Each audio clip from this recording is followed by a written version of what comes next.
Sleep did not come easily, however. I found I was still a bit wound up over casting the wards. Oz? Yeah, kid?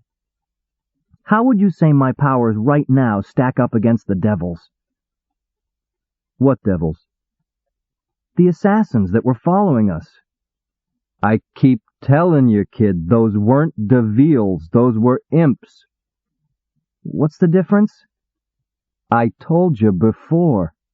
Imps are from impair, and devils are from diva, I finished for him. But what does that mean?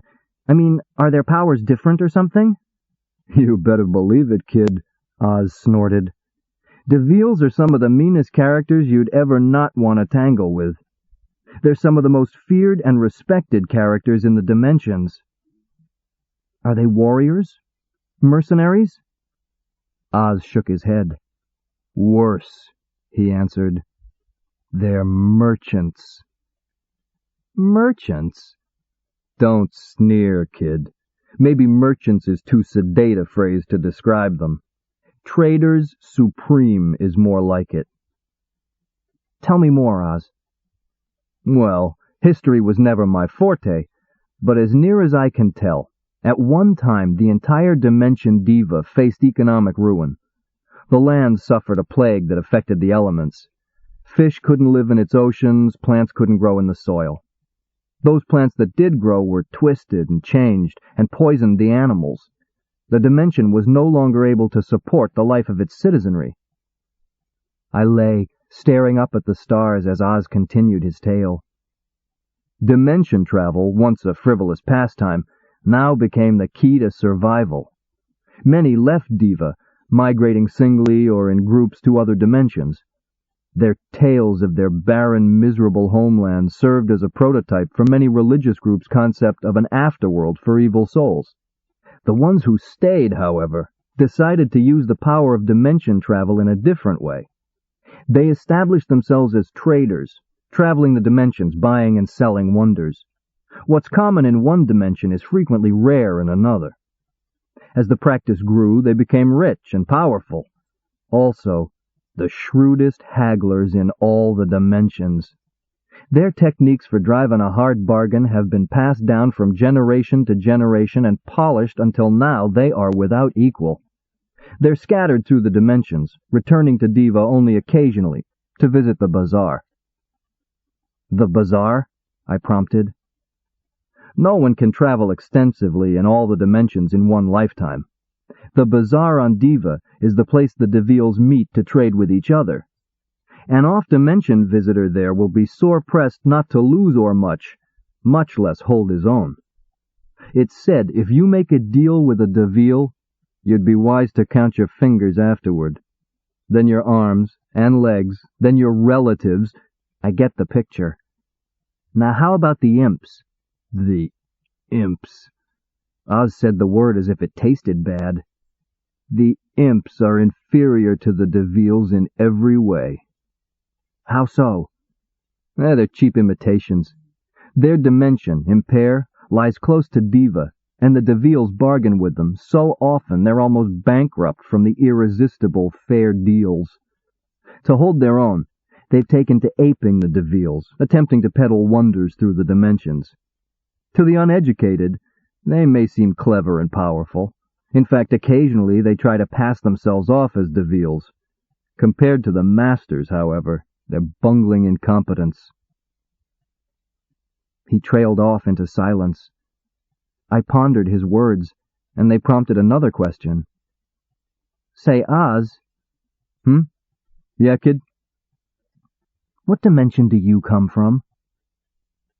Perv. Does that make you a pervert? No, that makes me a perfect. Now shut up. I assumed he wanted me to go to sleep, and maintained silence for several minutes. There was just one more question I had to ask, however, if I was going to get any sleep at all.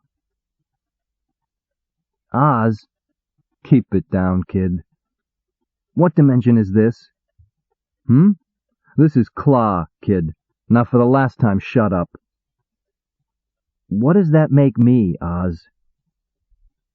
There was no answer. "Oz?" I rolled over to look at him. He was staring out into the darkness and listening intently. "What is it?" "I think we've got company, kid." As if in response to his words, I felt a tremor in the wards as something came through. I bounded to my feet as two figures appeared at the edge of the firelight. The light was dimming, but was sufficient to reveal the fact that both figures were wearing the hooded cloaks of assassins, and the gold side was out.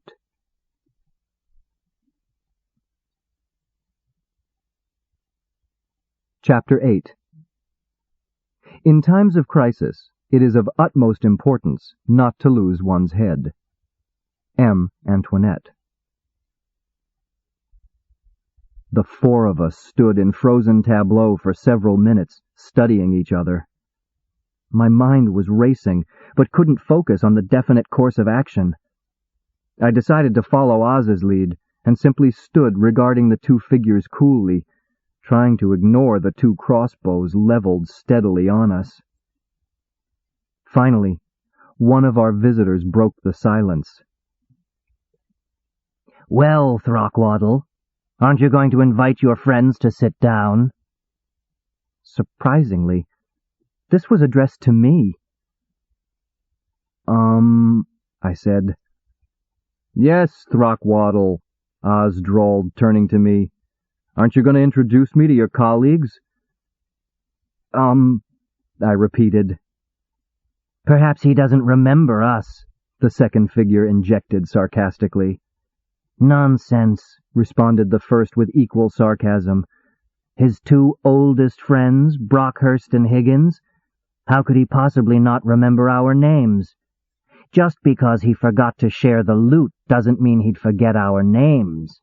Be fair, Higgins." "Frankly, Brockhurst," responded the other, "I'd rather he remembered the loot and forgot our names." Their words were stuffy and casual, but the crossbows never wavered. I was beginning to get the picture. Apparently, these were the two imps Oz had assured me couldn't overtake us. Fortunately, it seemed they thought I was the imp who had killed Garkin. At least, I thought it was fortunate. "Gentlemen," Oz exclaimed, stepping forward, "let me say what a great pleasure it is to—" He stopped as Brockhurst's crossbow leapt to his shoulder in one smooth move. "I'm not sure who you are," he intoned, "but I'd advise you to stay out of this. This is a private matter between the three of us." "Brockhurst," interrupted Higgins, "it occurs to me we may be being a bit hasty in our actions." "Thank you, Higgins," I said, greatly relieved. "Now that we've established contact," he continued, favoring me with an icy glare, "I feel we should perhaps secure our traveling companion before we continue this discussion." "I suppose you're right, Higgins," Brockhurst admitted grudgingly. "Be a good fellow and fetch him along while I watch these two." "I feel that would be ill-advised on two counts. First, I refuse to approach that beast alone, and second, that would leave you alone facing 2-to-1 odds, if you get my point." "Quite." "Well, what do you suggest?" "That we both fetch our traveling companion and return without delay." "And what is to keep these two from making a hasty departure?" "The fact that we'll be watching them from somewhere in the darkness with crossbows. I believe that should be sufficient to discourage them from making, any movements which might be subject to misinterpretation." "Very well," Brockhurst yielded grudgingly. "Throckwaddle, I would strongly suggest you not attempt to avoid us further. While I don't believe we could be any more upset with you than we already are, that might actually succeed in provoking us further." With that, the two figures faded back into darkness. "What are we going to do, Oz?" I whispered frantically. He seemed not to hear me. "Imps," he chortled, rubbing his hands together gleefully. "What a stroke of luck." "Oz, they're going to kill me." Relax, kid. Like I said, imps are gullible. If they were really thinking, they would have shot us down without talking. I haven't met an imp yet I couldn't talk circles around." He cocked his head, listening. "They're coming back now. Just follow my lead. Oh, yes, I almost forgot. Drop the disguise on my features when I give you the cue." "But you said they couldn't catch—" I broke off as the two imps reappeared. They were leading a war unicorn between them. The hoods of the cloaks were back now, revealing their features. I was moderately surprised to see they looked human, seedy perhaps, but human nonetheless. Then I saw Quigley. He was sitting woodenly astride the unicorn, lurching back and forth with the beast's stride. His eyes were staring fixedly straight ahead, and his right arm was raised, as if in salutation. The light of the fire reflected off his face as if it were glass, and I realized with horror he was no longer alive, but a statue of some unidentified substance. Any confidence I might have gained from Oz's assurances left me in a rush. Gullible or not, the imps played for keeps, and any mistake we made would in all likelihood be our last. "Who's that?" Oz asked, interrupting my thoughts. I realized I had been dangerously close to showing a betraying sign of recognition of the statue. "There will be time for that later, if indeed there is a later," said Higgins, grimly dropping the unicorn's reins and raising his crossbow. "Yes," echoed Brockhurst, imitating Higgins' move with his own weapon. "First there is a matter of an explanation to be settled. Throckwaddle." "Gentlemen, gentlemen," said Oz soothingly, stepping between me and the crossbows. "Before you proceed, I must insist on introducing myself properly. If you will but allow me a moment while I remove my disguise." The sight of the two weapons had rattled me so badly I almost missed my cue. Fortunately, I managed to gather my scattered senses and closed my eyes, shakily executing the change features spell to convert Oz back to his normal dubious appearance. I'm not sure what reaction I had expected from the imps at the transformation, but the one I got surpassed any possible expectations. "By the gods below," gasped Brockhurst. "A pervert," gasped Higgins. "That's perfect," smiled Oz, showing all his pointed teeth. "And don't ever forget it, friend imps."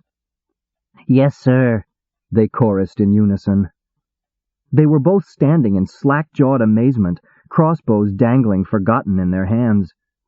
From their terrified reactions, I began to suspect that despite all his bragging, Oz had perhaps not told me everything about his dimension or the reputation of its inhabitants. Oz ignored their stares and plopped down again at his place by the fire. "Now that that's established, why don't you put away those silly crossbows and sit down so we can chat like civilized folk, eh?" He gestured impatiently, and they hastened to comply.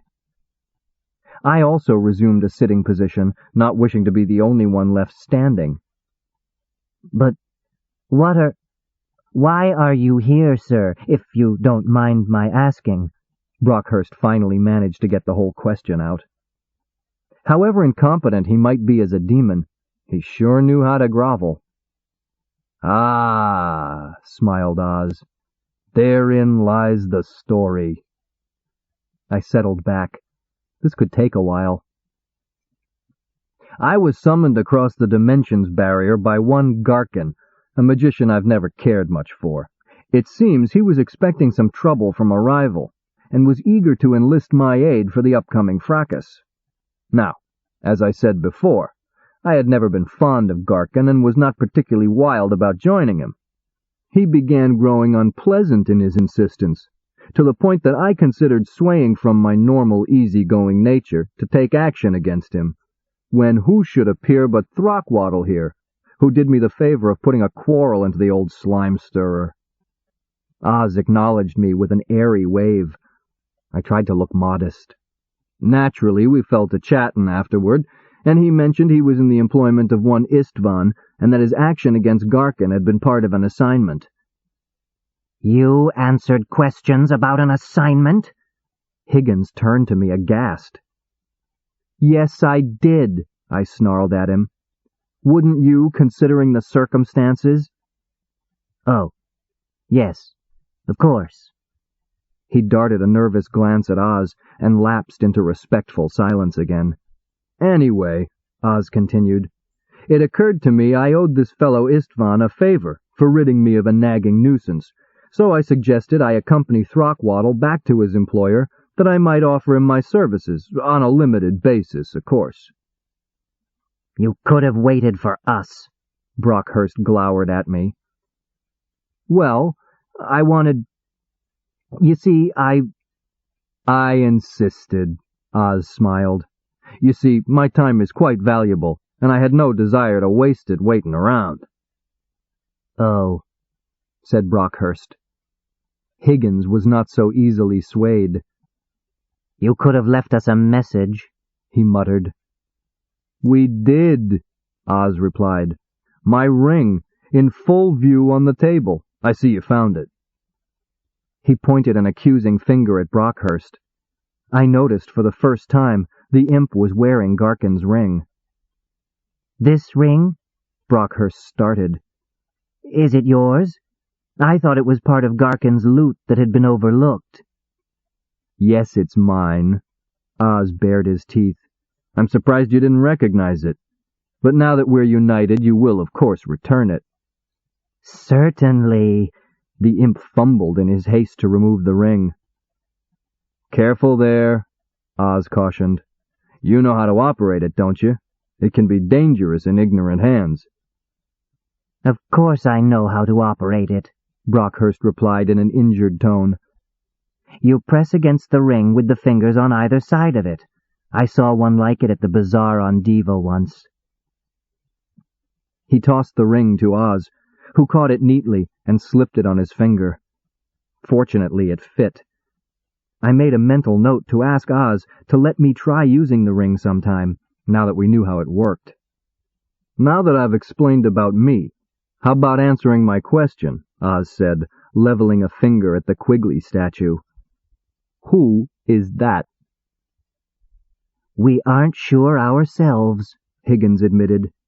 It's all quite puzzling, really, Brockhurst added. Would you care to elaborate on that? Oz prompted. Well, it happened about 3 days back. We were following your trail to... with hopes of reuniting our group. Suddenly, this warrior gallops out of the brush ahead of us and bars our path. It was as if he knew we were coming and was waiting for us. Istvan was right, he shouts. This region does abound with demons. Istvan, I said, doing my best to look puzzled. That's what he said. It surprised us, too. I mean, here we are working for Istvan, and we're set upon by a man claiming to be sent by the same employer. Anyway, then he says, "Behold the weapon of your doom," and draws a sword. What kind of sword was it? Oz asked innocently. Nothing special. Actually, a little substandard, from all we could see. Well, it put us in a predicament. We had to defend ourselves, but were afraid to harm him on the off chance he really was working for Istvan. What did you do? I asked. Frankly, we said to heck with it, and took the easy way out. Higgins here bounced one of his stone balls off the guy's forehead and froze him in place. We've been dragging him along ever since. We figure we'll dump him in Istvan's lap and let him sort it out. A wise solution, commented Oz. They inclined their heads graciously at the compliment. One question I'd like to ask, I interjected. How were you able to overtake us, encumbered as you were? Well, it was no small problem. We had little hope of overtaking you as it was, and with our new burden, it appeared it would be impossible, Brockhurst began. We were naturally quite eager to, join you, so we resorted to desperate measures, Higgins continued. We took a side trip to Twixt, and sought the aid of the Deville there. It cost us a pretty penny, but he finally agreed to teleport our group to the trail ahead of you, allowing us to make our desired contact. Deville? What Deville? Oz interrupted. Frumple, the Deville at Twixt, the one who... Brockhurst broke off suddenly, his eyes narrowing suspiciously. He shot a dark glance at Higgins, who was casually reaching for his crossbow. I'm surprised Throckwaddle hasn't mentioned Frumple to you, Higgins purred. After all, he's the one who told us about him.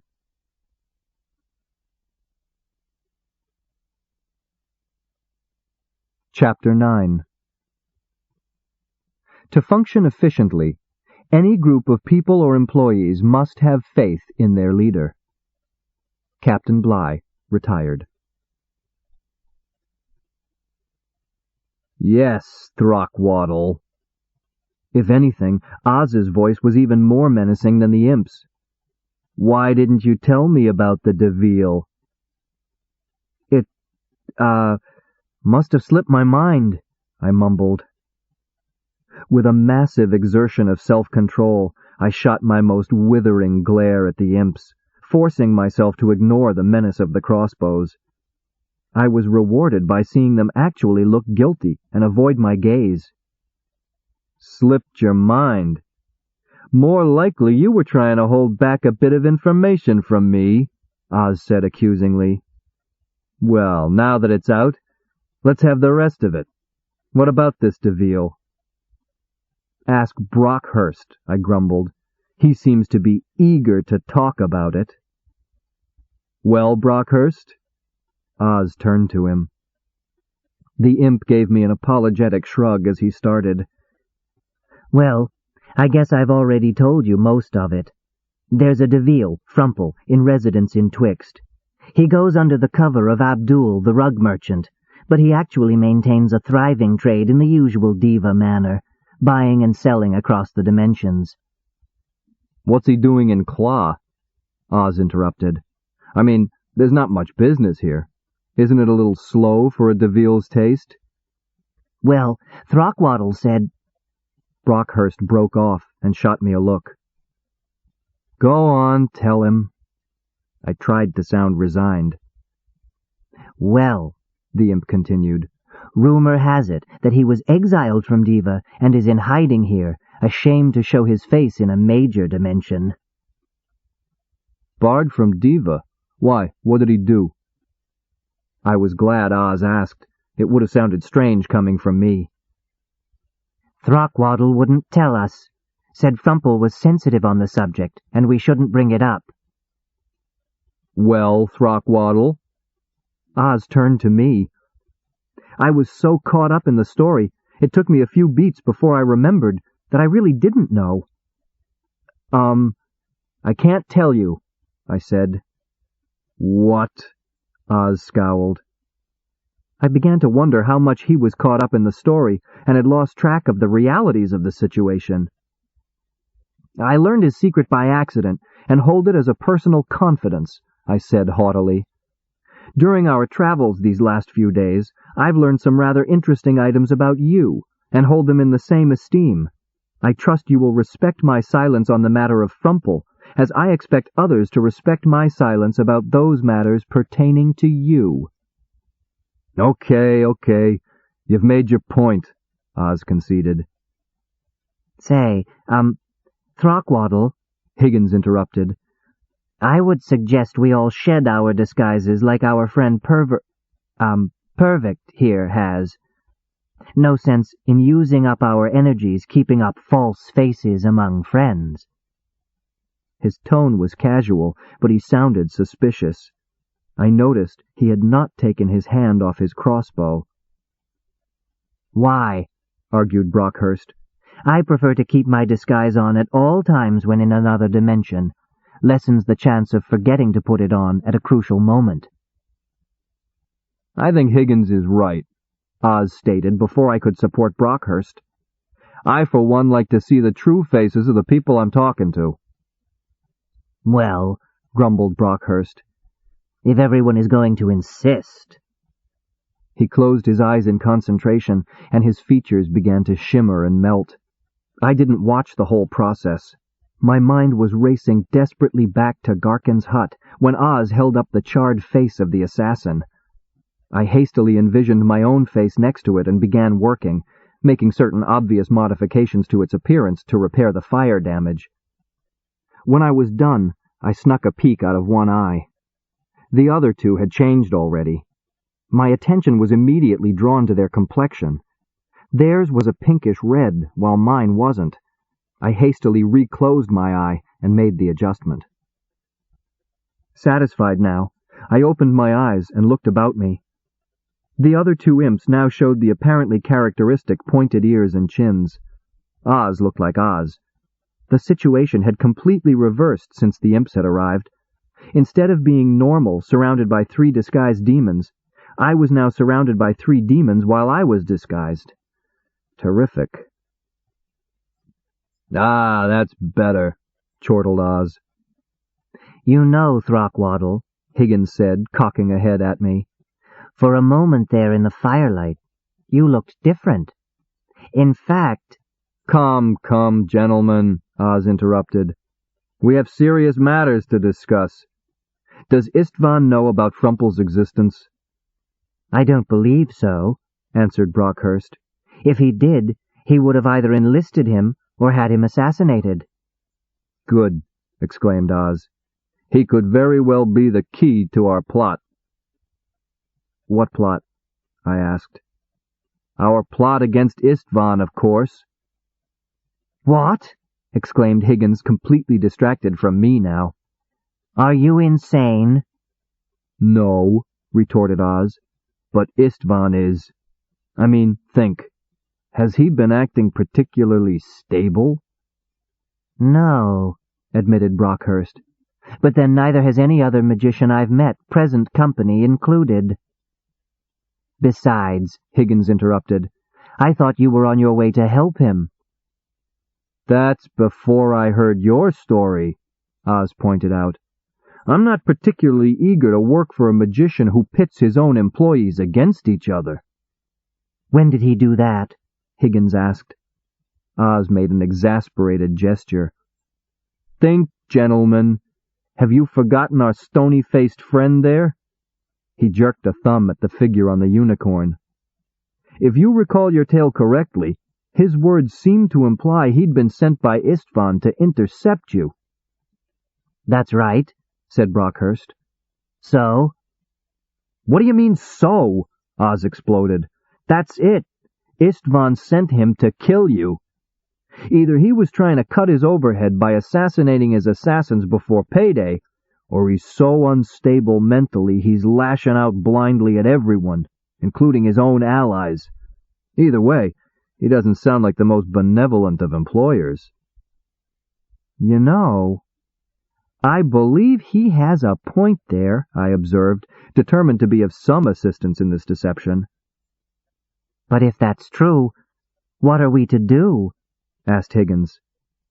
"Well, I don't have a firm plan of action," Oz admitted, "but I have some general ideas that might help." "Such as?" prompted Brockhurst. "You go back to Istvan. Say nothing at all of your suspicions. If you do, he might consider you dangerous and move against you immediately. What's more, refuse any new assignments. Find some pretext to stay as close to him as possible. Learn all about his habits and weaknesses, but don't do anything until we get there." "Where are you going?" asked Higgins. "We're going to have a little chat with Frumpel. If we're going to move against Istvan, the support of a Deville could be invaluable." "And probably unobtainable," grumbled Brockhurst. "I've never known a Deville yet to take sides in a fight. They prefer being in a position to sell to both sides." "What do you mean, we?" asked Higgins. "Isn't Throckwaddle coming with us?" "No. I've developed a fondness for his company. Besides, if Frumple doesn't agree to help us, it would come in handy to have an assassin close by. Frumple's too powerful to run the risk of leaving him unallied to help Istvan." As Oz was speaking, Brockhurst casually leaned back out of his line of vision and silently mouthed the word pervert at Higgins. Higgins quietly nodded his agreement, and they both shot me sympathetic glances. "Well, what do you think?" Oz asked in conclusion. What do we do with him?" Higgins indicated the Quigley statue with a jerk of his head. "We'll take him with us," I chimed in hastily. "Of course," agreed Oz, shooting me a black look. "If you two took him back to Istvan, he might guess you suspected his treachery." "Besides," I added, "maybe we can revive him and convince him to join us in our battle." "I suppose you'll be wanting the antidote, then?" Higgins sighed, fishing a small vial from inside his cloak and tossing it to me. "Just sprinkle a little on him, and he'll return to normal in a few minutes. Watch yourself, though. There's something strange about him. He seemed to be able to see right through our disguises." "Where's the sword you were talking about?" Oz asked. "It's in his pack. Believe me, it's junk. The only reason we brought it along was that he seemed to put so much stock in it. It'll be curious to find out what he thought it was when we revive him."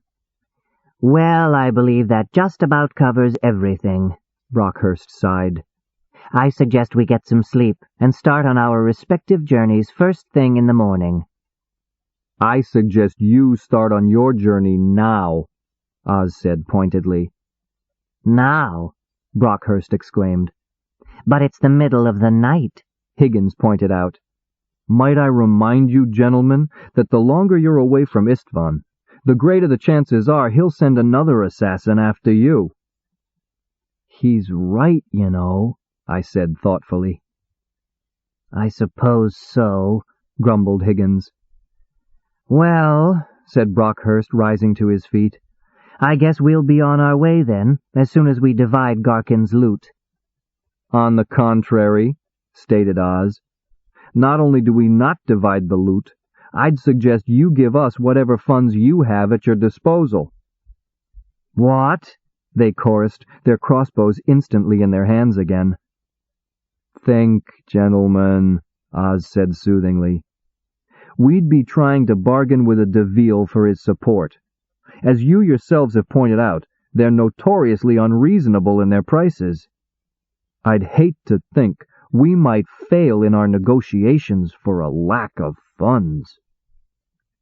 There was a pregnant silence as the Imps sought to find a hole in his logic.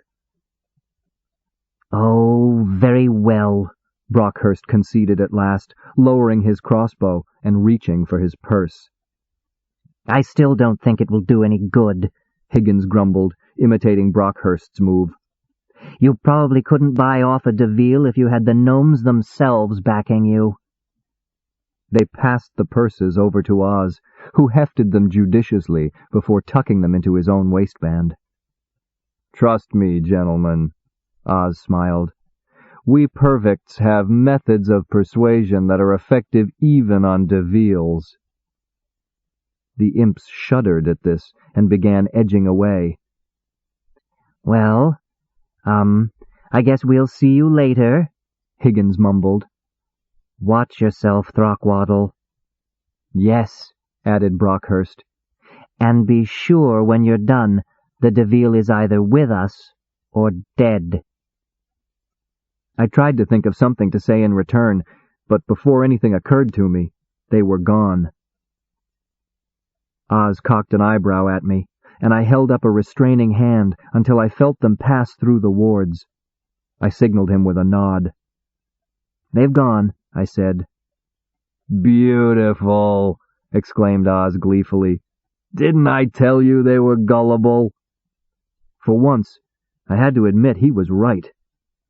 "Well, let's get some sleep now, kid. Like I said before, tomorrow's going to be a busy day, and all of a sudden, it looks like it's going to be even busier." I complied, but one question kept nagging at me. "Oz?" "Yeah, kid." "What dimension do the gnomes come from?" "Zurich," he answered.